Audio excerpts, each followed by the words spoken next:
Projection প্রদর্শনী,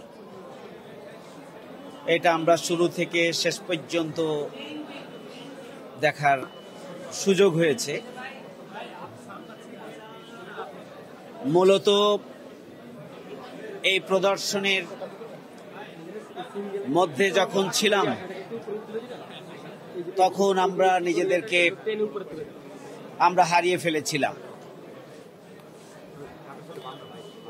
অনুভূতি ব্যক্ত করার মতো পরিস্থিতি আমাদের নেই। আমরা যেন 2006 সালের 28 অক্টোবর থেকে আওয়ামী ফ্যাসিস্ট অপশক্তির দুঃশাসনের আমরা নির্মমতাকেই আমরা এখানে দেখতে পেয়েছি। এবং 28 অক্টোবর 2006 সাল থেকে 5 আগস্ট অর্থাৎ 36 জুলাই পর্যন্ত বাংলাদেশের যে নির্মমতার চিত্র, সেই একটি বাংলাদেশি আমরা এখানে লক্ষ্য করেছি।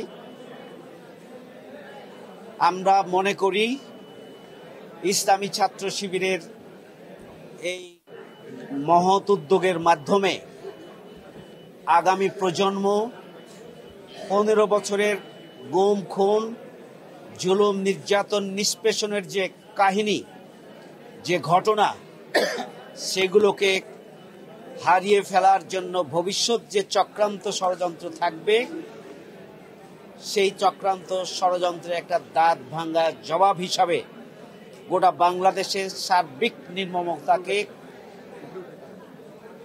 আজকের এই জাদুঘরে তুলে আনা হয়েছে। শিবিরকে আমি আন্তরিকভাবে আমরা কৃতজ্ঞতা, জাতির প্রতি, জাতির যে দায়িত্ব, 18 কোটি মানুষের যে দায়িত্ব, রাষ্ট্রের যে দায়িত্ব, সেই দায়িত্ব ইসলামী ছাত্র শিবির পালন করেছে। এই জন্য শিবিরকে আমরা জনগণের পক্ষ থেকে কৃতজ্ঞতা জানাই এবং অভিনন্দন জানাই। এটা নিঃসন্দেহে সবার কাছে পরিষ্কার একটা হিসাবে বাংলাদেশে এই বিগত